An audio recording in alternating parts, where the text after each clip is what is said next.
देखिए, process costing की बात करें तो प्रोसेस में हमारा जो प्रोडक्ट है वो एक ही बार में नहीं बनता है। उसके अलग अलग प्रोसेस होते हैं। पहले वो एक प्रोसेस पे जाएगा, फिर उस प्रोसेस से निकलकर दूसरे प्रोसेस में जाएगा, फिर वहां से हो सकता है तीसरे में जाए, चौथे में जाए। जनरली जैसे एक एग्जांपल के तौर पर मान लिया हमें कोकोनट ऑयल हम बनाते हैं, तो पहले क्या करेंगे, कोकोनट को लेंगे, उसे क्रश करेंगे, उसको छीलेंगे, उसको क्रश करेंगे। क्रशिंग के बाद में उसमें क्या होगा, उसका ऑयल निकालेंगे। ऑयल निकालने के बाद उसको रिफाइन करके रिफाइनिंग प्रोसेस करेंगे और उसके बाद पैकिंग प्रोसेस करेंगे। तो ऐसे कई प्रोसेस में जा करके हमारा सामान बन के तैयार होता है। तो उसमें हम अलग अलग प्रोसेस की कॉस्ट पता लगाना चाहते हैं, क्योंकि कई बार मिडिल प्रोसेस भी माल हमारा बिक जाता है।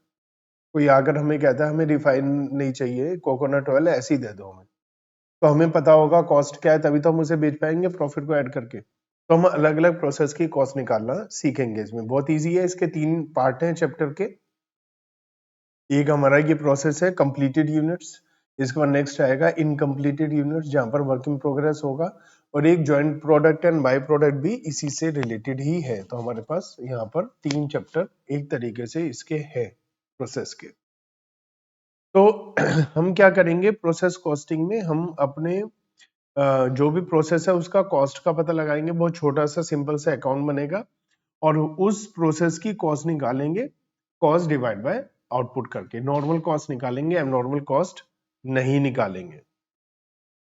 जैसा मैंने कहा, एक प्रोसेस से दूसरे प्रोसेस में मल जाएगा, तो फर्स्ट प्रोसेस का आउटपुट सेकंड प्रोसेस का इनपुट बन जाएगा।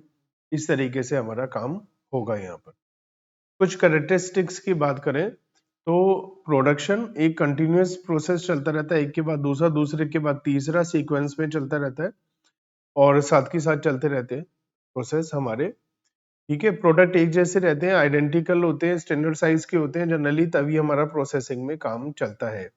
प्रोसेस ए अलग हो सकता है, प्रोसेस बी अलग हो सकता है, या एक दूसरे से रिलेटेड या एक जैसे भी थोड़े बहुत हो सकते हैं।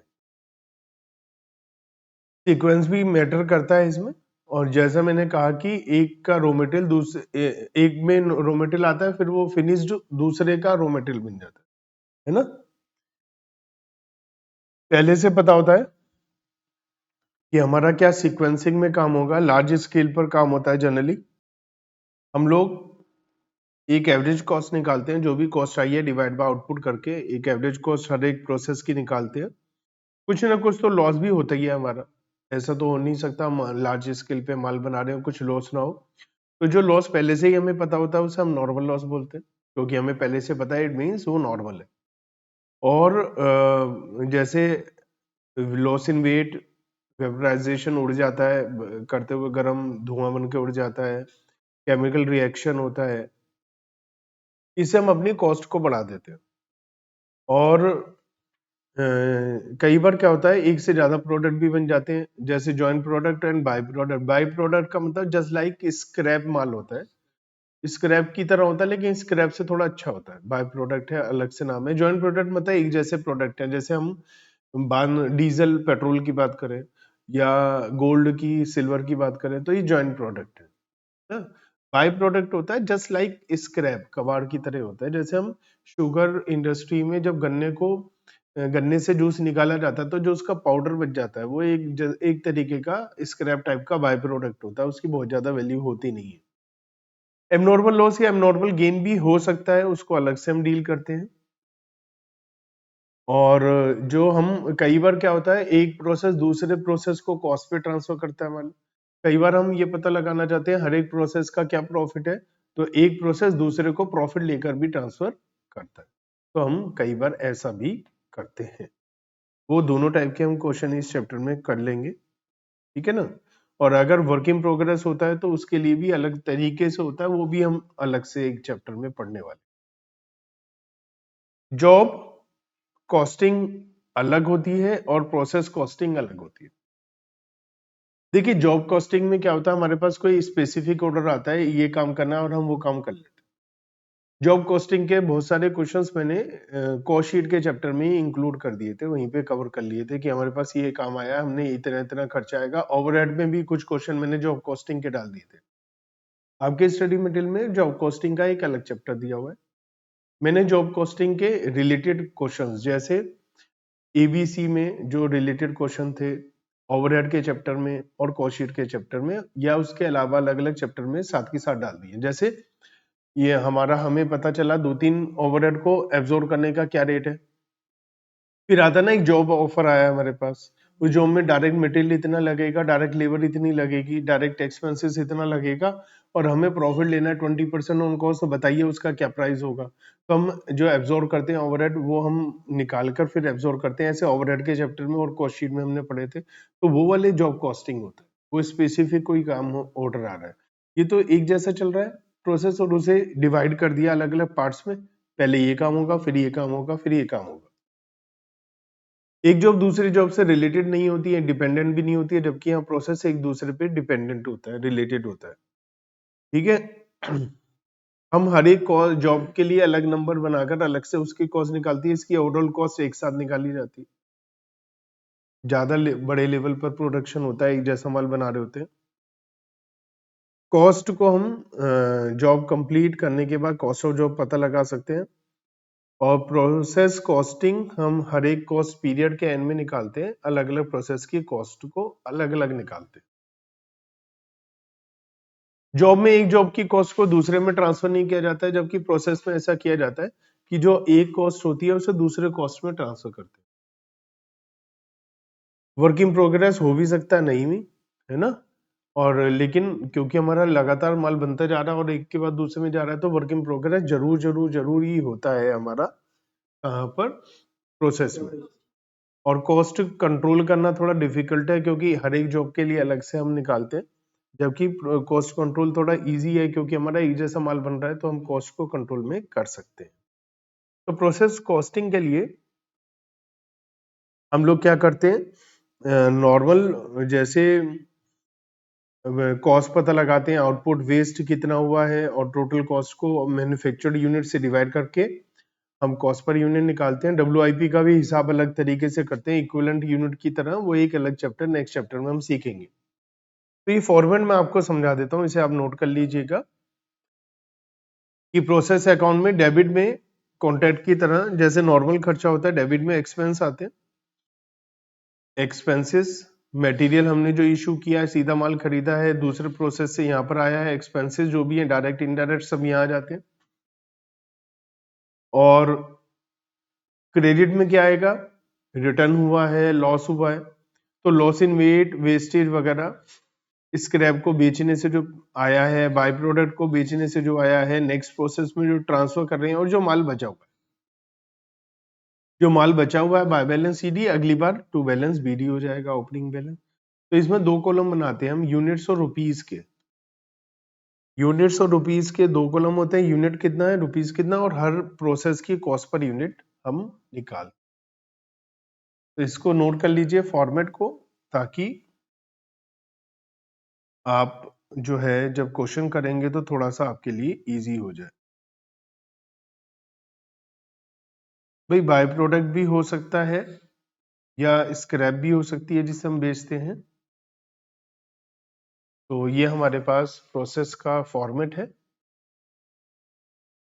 क्वेश्चन नंबर 1 करते हैं। यहाँ पर हमारे पास 3 प्रोसेस हैं, मैन्युफैक्चरिंग, रिफाइनिंग और फिनिशिंग प्रोसेस, और हमने 100 यूनिट मैन्युफैक्चर किए हैं, और हमें एक्सपेंसेस वगैरह दे रखा है, डायरेक्ट इनडायरेक्ट वगैरह सब। तो देखो इसमें कोई हमें मटेरियल ऐसा नहीं दे रखा कि फर्स्ट प्रोसेस में हमने 1000 यूनिट लगाई, वहां से 900 बनी, फिर हमने सेकंड में लगाई, वहां से 600 बनी, ऐसा कुछ नहीं दे रखा। बस बोल रखा 100 यूनिट है, वो 100 ही बनी है। इसका मतलब हमेशा 100 यूनिट है, कोई वेस्टेज कुछ भी नहीं है, क्योंकि पहला क्वेश्चन है तो सिंपल बनाने के लिए कोई भी वेस्टेज वगैरह कुछ भी नहीं है। तो ऐसी सिचुएशन में हम अगर प्रोसेस में यूनिट का कॉलम नहीं भी बनाएंगे तो भी काम चल जाएगा, क्योंकि कुछ भी नहीं हो रहा है, और बनाएंगे तो भी कोई दिक्कत। तो क्योंकि हर क्वेश्चन में बनाना ही है, तो यहाँ भी बना लेते, आदत बन जाएगी। तो सबसे पहले हम बनाते हैं मैन्युफैक्चरिंग प्रोसेस अकाउंट।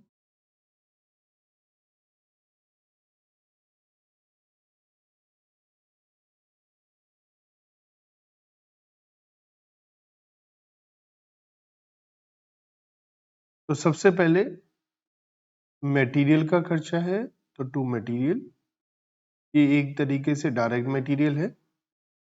यूनिट्स में 100 यूनिट लगाई हैं और 2000 रुपये का खर्चा है। तो यहाँ पर हम मतलब फॉर्मेट फर्स्ट क्वेश्चन है, तो चलो मैं फॉर्मेट बनाकर बता देता हूँ आपको। आगे से हम लिख देंगे पर्टिकुलर्स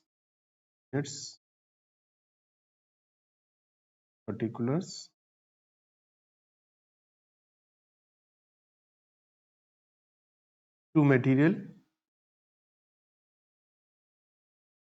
हमने 100 यूनिट लगाया है 2000 रुपये का। इसके बाद लेबर का खर्चा हुआ, ये वही डायरेक्ट लेबर है, डायरेक्ट वेजेस, लेबर है 1500। यूनिट्स मटेरियल की वजह से ही बढ़ती हैं, लेबर ओवरहेड एक्सपेंसेस से कभी भी यूनिट नहीं बढ़ेंगी। डायरेक्ट एक्सपेंसेस है 400, जस्ट लाइक ये प्राइम कॉस्ट हो गई, लेकिन हम इसे प्राइम कॉस्ट यहाँ लिखते नहीं क्योंकि हमारा purpose prime cost, work cost, factory cost निकालना नहीं है, हमारा प्रोसेस की कॉस्ट निकालना पर्पस है। तो सब कुछ ऐसे लग रहे हैं जैसे जो भी डेबिट में एक्सपेंसेस है। इनडायरेक्ट एक्सपेंसेस के लिए बोला है कि 5000 रुपए के एक्सपेंसेस हैं फैक्ट्री में, जिसमें से 2000 रुपए के ही एक्सपेंसेस इस प्रोडक्ट से रिलेटेड है, कोई ओपनिंग क्लोजिंग स्टॉक नहीं है। इनडायरेक्ट एक्सपेंसेस को हमें लेबर के रेशो में बांटना है। वैसे भी कुछ नहीं कहा जाए तो फैक्ट्री के एक्सपेंसेस को हम लेबर के रेशो में ही बांटते हैं ना। तो हम क्या करते हैं, लेबर के रेशो में डिवाइड कर देते हैं 2000 रुपए को, क्योंकि इस प्रोडक्ट के 2000 रुपए के ही खर्चे हैं। तो टू इनडायरेक्ट एक्सपेंसेस, तो 2000 रुपए को इस रेशो में बांटना है। ये रेशो हो गया 5 से डिवाइड हो जाएगा, तो 3, 5 एंड 2, तो 3/10, ठीक है, रेशो में डिवाइड कर दिया तो हमारा आ गया 600। टोटल कर लेते हैं, 100 यूनिट 4500 की, और ये जो माल है हमारा बाय, जो भी हमारा माल बना है वो नेक्स्ट प्रोसेस में ट्रांसफर हो जाएगा जिसका नाम है रिफाइनिंग प्रोसेस। तो बाय रिफाइनिंग 100 यूनिट पूरी ट्रांसफर हो जाएंगी 4500 की। और जैसे हमने कहा था हम कॉस्ट पर यूनिट निकालेंगे, तो कॉस्ट डिवाइड बाय आउटपुट, तो 45 रुपीज पर यूनिट की कॉस्ट आ गई, ये हमारी मैन्युफैक्चरिंग प्रोसेस की। अब अगर हमें कोई हमसे कहे कि मैन्युफैक्चरिंग प्रोसेस के बाद ही आप हमें सामान बेच दीजिए, तो हम इसमें और प्रॉफिट वगैरह अदर एक्सपेंस ऐड करके हम बेच सकते हैं। तो हमें ये पता चल गया रिफाइनिंग प्रोसेस में क्या कॉस्ट आ रही है। अब हमारे पास जो नेक्स्ट प्रोसेस है वो है रिफाइनिंग प्रोसेस। तो हम रिफाइनिंग प्रोसेस के लिए अकाउंट बना लेते हैं।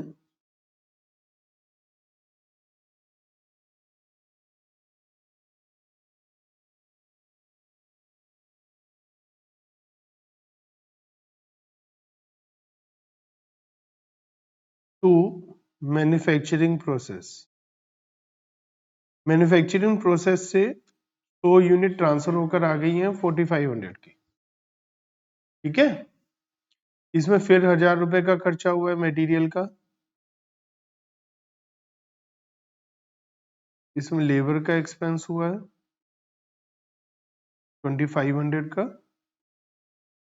डायरेक्ट एक्सपेंसेस हैं 200 के, और इनडायरेक्ट एक्सपेंसेस हैं 2000 इंटू 5/10 मतलब 1000। टोटल कर लेते हैं 9200, और इसको फिनिशिंग प्रोसेस में ट्रांसफर कर देते हैं। और कॉस्ट पर यूनिट निकाल लेते हैं। कॉस्ट पर यूनिट हो जाएगी 9200 डिवाइड बाय 100, तो 92 रुपीज।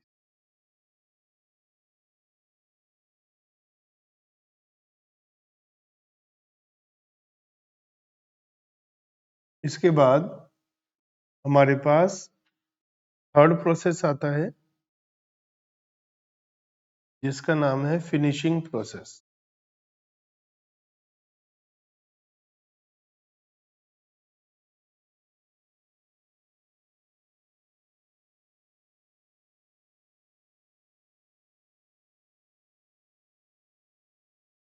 तो 2 रिफाइनिंग प्रोसेस 100 यूनिट्स 9200 की। 2 material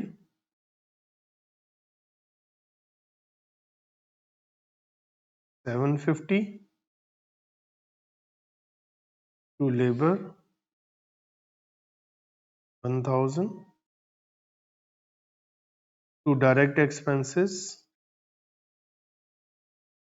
300। 2 indirect expenses 2000 into 2 by 10 400 bye, अब ये लास्ट प्रोसेस था, तो लास्ट प्रोसेस से माल हमारा फिनिश्ड गुड्स में ट्रांसफर हो जाएगा, तो by finished goods 100 unit. Total कितना आया?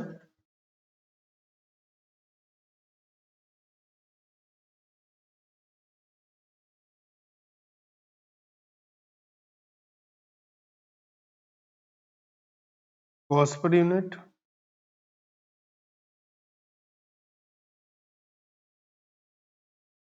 116 रुपीज 50 पैसा। तो ये हमारे पास तीनों प्रोसेस अकाउंट आ गए कि कैसे कैसे हमें प्रोसेस अकाउंट बनाना है।